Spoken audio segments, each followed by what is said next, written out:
औज़ुबिल्लाहिमिनश्शैतानिर्रजीम बिस्मिल्लाहिर्रहमानिर्रहीम। आप देख रहे हैं कनाडा के अंदर वैनकूवर के अंदर ये रेफरेंडम हो रहा है खालिस्तान को आज़ाद करने के लिए। ये देखिए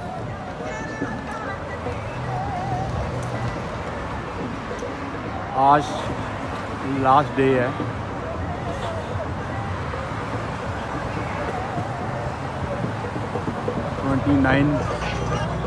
अक्टूबर है। ये देखिए अपनी आज़ादी के लिए सारे वोटिंग कर रहे हैं और रेफरेंडम हो रहा है। ये आपको ये मैं सारा मंज़र दिखा रहा हूँ, तो थोड़ा सा क्लोज जाकर भी बताऊँगा। ये देखिए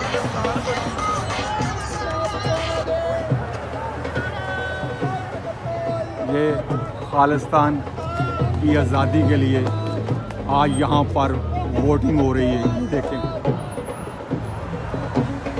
मैं थोड़ी देर बाद आपको अंदर का मंजर भी दिखाऊंगा। ये देखें कैसे लाइन लगी हुई है और ये वोटिंग करने के लिए आए हुए हैं। ये देखें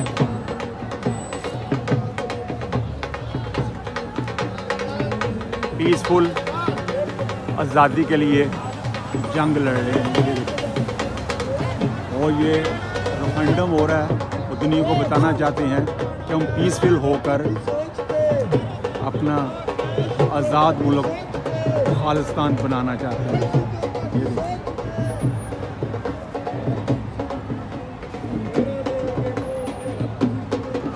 मैं दूसरी तरफ भी जाकर आपको सारा मंजर बताऊंगा।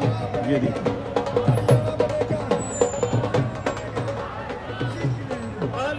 और ये इनका गुरुद्वारा है बड़ा जी। ये देखिए ये सब आज यहाँ वोटिंग करेंगे और खालिस्तान के हक में आवाज़ उठाएंगे। ये देखिए पूरी इनको पुलिस की भी प्रोटेक्शन दी गई है। ये देखिए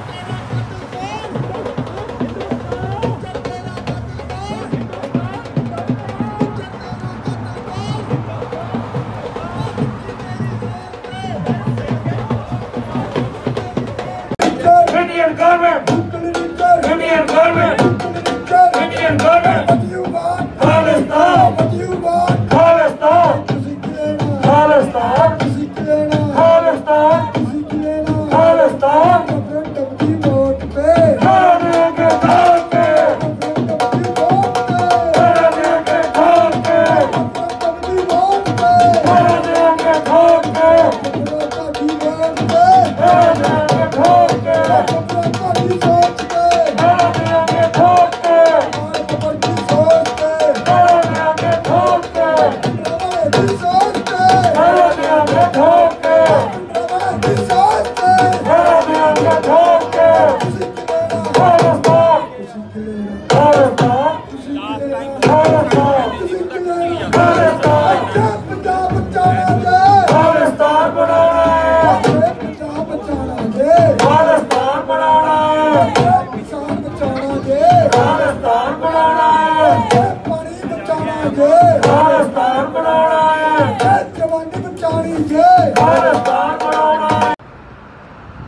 ये थोड़ा सा मैं आपको फ्रंट का मंजर दिखा रहा हूँ। आज यहाँ पर बहुत बड़ी गैदरिंग है।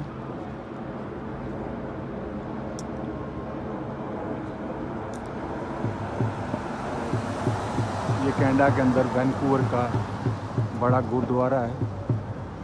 इधर सब इकट्ठे हुए हैं, अपना खालिस्तान बनाना चाहते हैं इंडिया पंजाब के अंदर लहदा मुल्क। उसके लिए ये रेफरेंडम, ये थोड़ा सा फ्रंट का मैं बता रहा हूँ। और जहाँ पे इनके स्टेज लगे हुए हैं वो मैंने आपको वीडियो बनाई, वो भी दिखाऊंगा।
ਵੈਨਕੂਵਰ ਦੇ ਵਿੱਚ ਬ੍ਰਿਟਿਸ਼ ਕੋਲੰਬੀਆ ਦੇ ਵਿੱਚ ਸਿੱਖਾਂ ਦਾ ਬਹੁਤ ਵੱਡਾ ਇਕੱਠ ਹੈ। ਇਹ ਜਿਹੜੀ ਇੱਥੇ ਗੁਰਦੁਆਰੇ ਦੀ ਪਾਰਕਿੰਗ ਹੈ ਉਹਦਾ ਮੈਂ ਮੰਜ਼ਰ ਤੁਹਾਨੂੰ ਦੱਸ ਰਿਹਾ। ਇਹ ਦੇਖੋ, ਇਹ ਇੱਥੇ ਸਾਰੇ ਇਕੱਠੇ ਹੋਏ ਨੇ ਅੱਜ। ਇਹ ਚਾਹੁੰਦੇ ਨੇ ਕਿ ਜਿਹੜਾ ਇੰਡੀਆ ਦਾ ਪੰਜਾਬ ਹੈ ਸਾਡਾ ਇੱਕ ਲਹਿਦਾ ਮੁਲਕ ਹੋਣਾ ਚਾਹੀਦਾ, ਜਿਹਦਾ ਅਸੀਂ ਨਾਂ ਖਾਲਿਸਤਾਨ ਰੱਖੀਏ।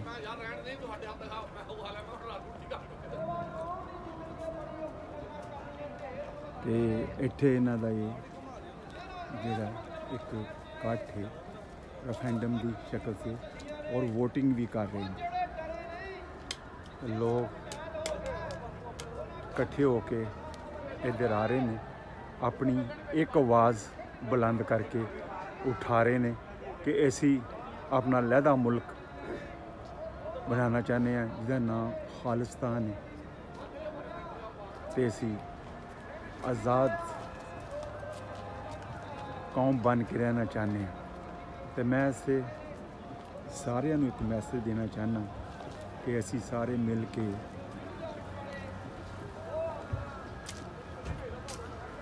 फलस्तीन वास्ते भी आवाज़ लाइए कि उन्होंने भी उन्हों का हक मिलना चाहिए। आज़ाद कश्मीर जिहड़ा इंडिया का हिस्सा है वो भी आज़ादी चाहते हैं, उन्होंने भी आज़ादी मिलनी चाहिए। और तकरीबन 26 ਤੋਂ 27 करोड़ ਜਿਹੜੀ ਉੱਥੇ ਮੁਸਲਮਾਨਾਂ ਦੀ ਆਬਾਦੀ ਹੈ ਤੇ ਉਹ ਵੀ ਚਾਹੁੰਦੇ ਨੇ ਕਿ ਅਸੀਂ ਆਪਣਾ ਲਹਿਦਾ ਇੱਕ ਮੁਲਕ ਬਣਾਈਏ। ਹਰ ਇੱਕ ਨੂੰ ਆਜ਼ਾਦ ਰਹਿਣ ਦਾ ਹੱਕ ਹੈ। ਜਿਸ ਤਰ੍ਹਾਂ ਇਹਨਾਂ ਨੇ ਸਿੱਖਾਂ ਨੇ ਰੈਫਰੈਂਡਮ ਕੀਤਾ ਹੈ ਤੇ ਉਹਨਾਂ ਵਾਸਤੇ ਵੀ ਰੈਫਰੈਂਡਮ ਹੋਣਾ ਚਾਹੀਏ। देखो मैं क्लोज जाके वहाना किस तरह ये आज़ादी मांग रहे हैं।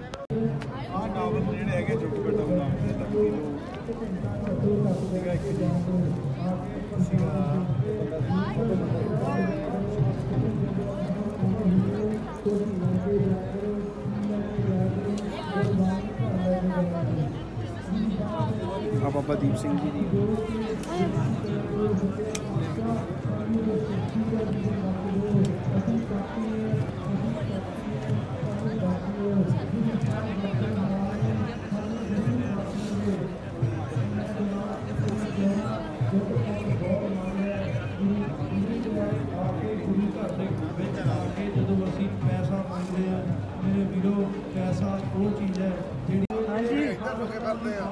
ਇੱਥੇ ਅੱਜ ਅਸੀਂ ਵੇਖ ਰਹੇ ਹਾਂ ਕਿ ਸਾਰਾ ਹੀ ਸਿੱਖ ਭਾਈਚਾਰਾ ਜਿਹੜਾ ਇਹ ਇਕੱਠਾ ਹੋਇਆ ਇੱਥੇ।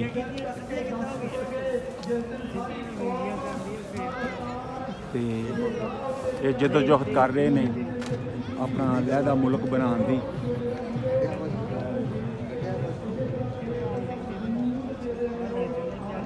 ਤੇ ਗੁਰਦੁਆਰੇ ਦਾ ਬਾਹਰ ਦਾ ਹਿੱਸਾ लगदा यूएस मीडिया से भी लग लेना आ जा मैं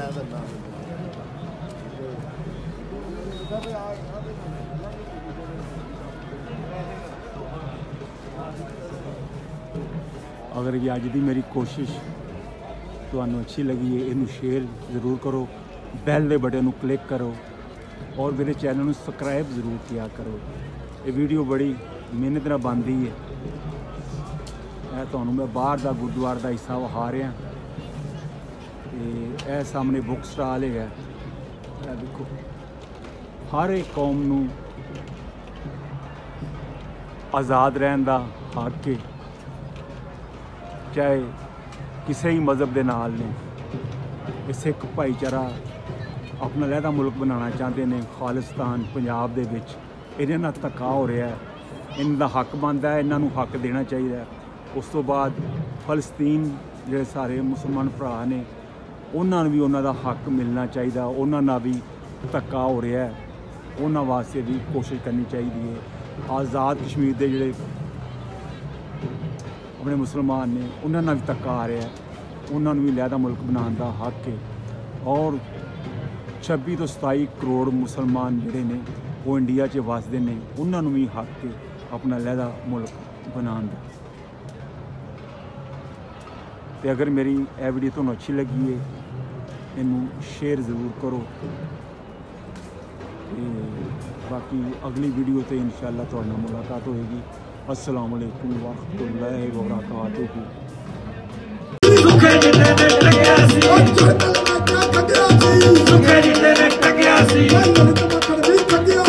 सुखे जिते ने टकिया सी सुखे जिते ने टकिया सी सनी सिंह ने टकिया सी सनी सिंह ने जलावे बबर ने टकिया सी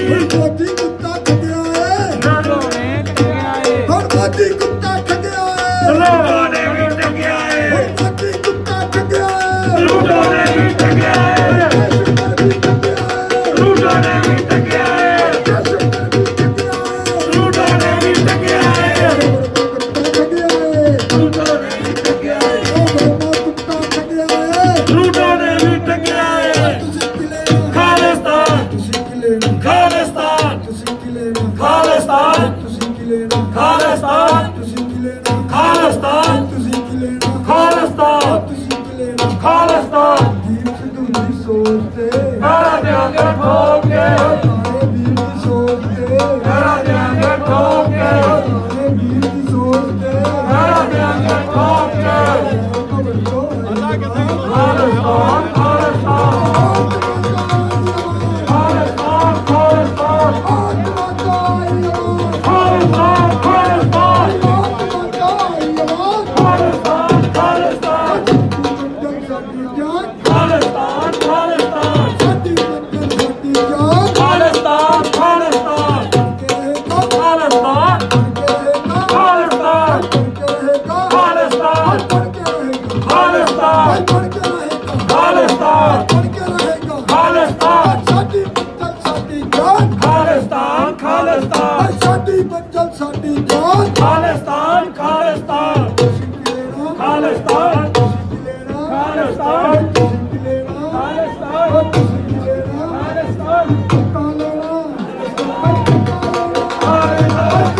के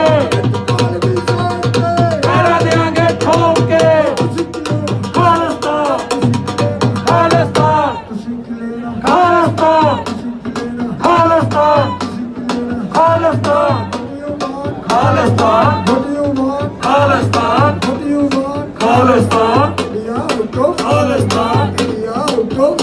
खालिस्तान खालिस्तान